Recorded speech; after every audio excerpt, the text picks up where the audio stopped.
My name is Dylan Carsons, and today I will be presenting the secret to an effective team. Effective team is quite the trigger phrase, isn't it? Executives sit up and listen, and team members sometimes groan. We've heard it 1,000 times in seminars, presentations, and articles, but what is it exactly? What does it mean to be an effective team? How do you know that you're in an effective team? Is it just all about communication? I think it can be pretty confusing what people mean when they say effective team. But today I'm going to try to shed some more light on the topic.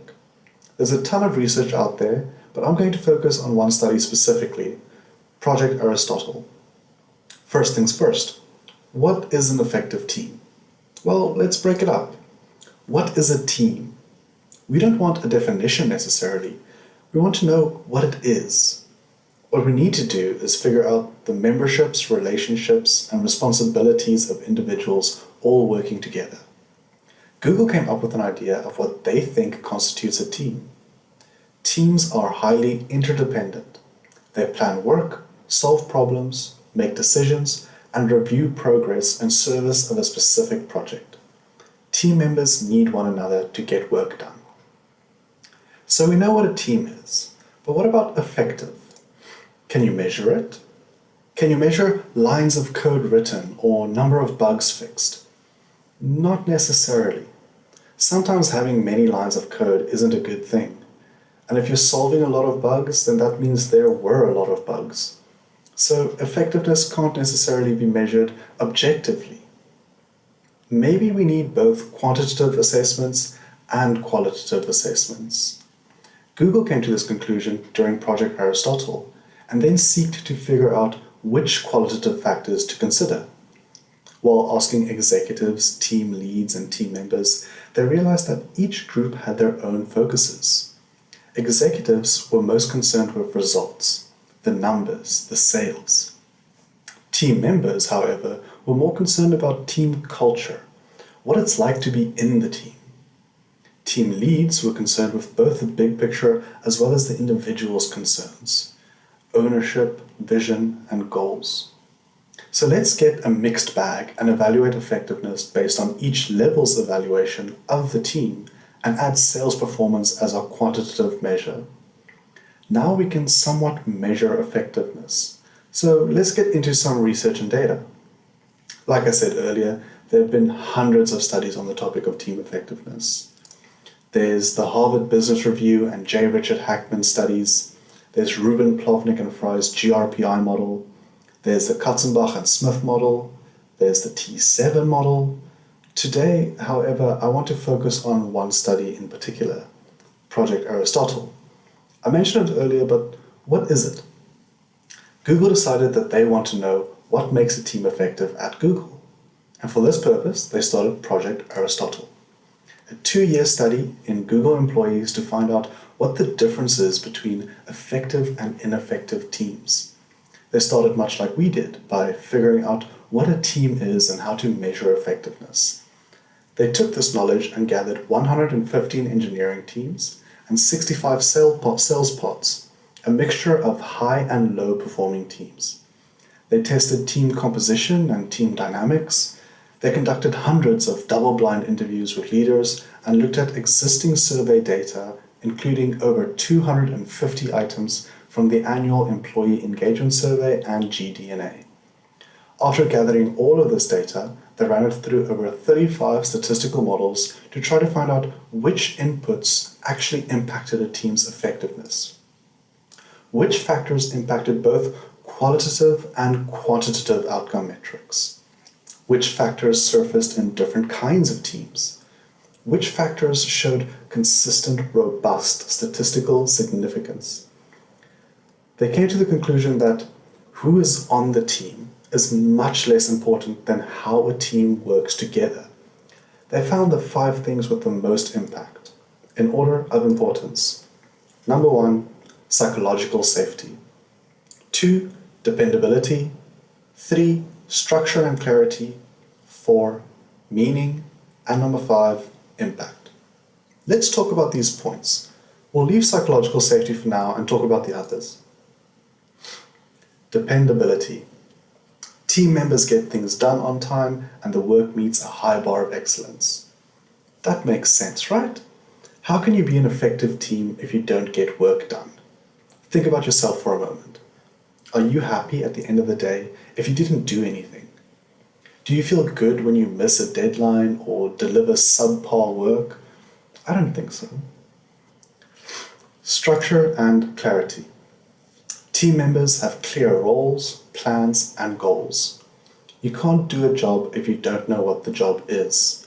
You can't do a task if you don't know how to do the task. And you can't work towards a goal if you don't know what the goal is. Meaning. Work is personally important to team members. You need a sense of purpose in either your work or the results of your work. And that doesn't mean you need some lofty ideals. The meaning of work is personal and can vary. Financial security, supporting a family, helping your team succeed, or just self-expression. Whatever it may be, you need a purpose that drives you. Impact. Team members think their work matters and creates change. People need to know that they're not wasting their time. They need to know that they are making a difference. If you don't think your work is important, then why would you do it? Keep in mind that Google also had other variables that weren't significant to this Google-based study, but might be important to your team. Something like team size, for example. Google didn't find it that important, but many other researchers did. And I urge everyone to figure out what is important to their unique team as well. Now we can come back to what Google found to be the most important factor in team effectiveness: psychological safety. How important is it? Google found that individuals on teams with higher psychological safety bring in more revenue, and they were rated as effective twice as often by executives. Okay, so psychological safety is pretty important. But what is it? Amy Edmondson, an organizational behavioral scientist of Harvard, first introduced the construct of team psychological safety and defined it as a shared belief held by members of a team that the team is safe for interpersonal risk-taking. Interpersonal risk-taking? What's that? I'll try to explain it with an example. During a meeting, you pitch a new idea, but another team member or even your team lead shoots down your idea and ridicules you for it. Do you want to pitch another idea? Do you want to speak up again at all? No, your team has no psychological safety. You took a risk and there was no safety in taking that risk. From this point forward, you are in a box. You will not express yourself or share your ideas freely. You will find it difficult to admit to a mistake or point another team member's mistake out. You are no longer whole in your work. That sounds pretty serious, doesn't it? And you might think, wow, how can anyone do that? Only truly miserable people would be that cruel or ruthless. So let me pitch you a scenario then. You've been invited to join one of two teams. Team A is filled with outstanding professionals, smart and successful. Team members will only speak when a topic arises pertaining to their expertise, and they will speak at length to make sure that everyone knows what to do. If someone makes a side comment, then the speaker will stop, remind everyone of the agenda, and push everyone back on track. There's no idle chit-chat, there are no long debates. The meeting ends as scheduled, and everyone returns to their desks to get working. Team B is different. Teammates jump in and out of discussions. People interject and complete each other's thoughts.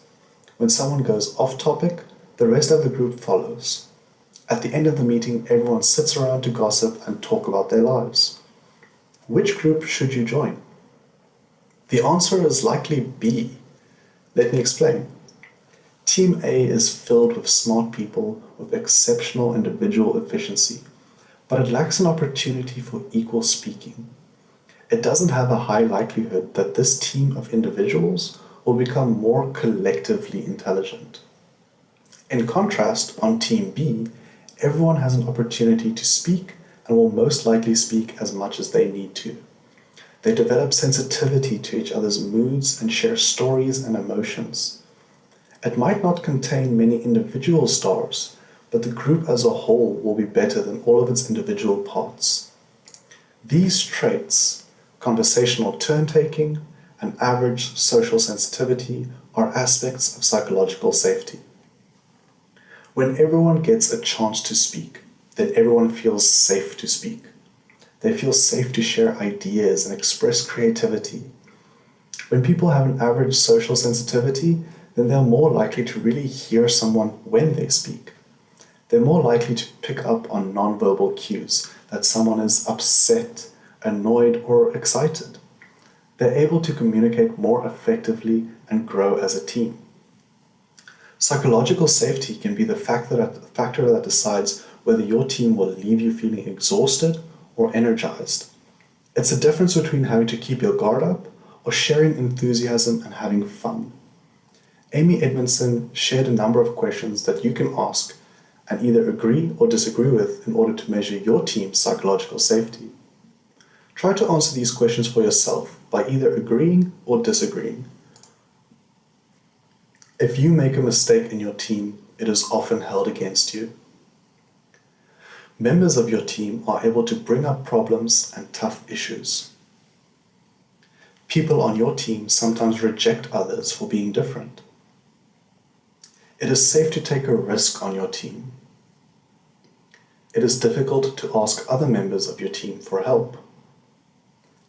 No one in your team would deliberately act in a way that undermines your efforts. Working with members of your team, your unique skills and talents are valued and utilized. If your answers were unfavorable, then you might have some problems with psychological safety in your team. So now what? You've heard all of these things and now you hopefully want to make your team more effective. Of course, this wouldn't be a proper Google study if it didn't come with a way to apply what was learned. For psychological safety, solicit input and opinions from the group. For dependability, clarify roles and responsibilities of team members. For structure and clarity, regularly communicate team goals and ensure team members understand the plan for achieving them. For meaning, give team members positive feedback on something outstanding they're doing and offer to help them with something they struggle with. For impact, reflect on the work you're doing and how it impacts users or clients and the organization. Team effectiveness might be a trigger phrase to you, but we owe it to every person who feels like they're not being heard or valued to be better in our teams. We should strive to be the best team members that we can possibly be, and we should strive to make our teams as welcoming as possible. At the end of the day, it benefits absolutely everyone. Thank you very much.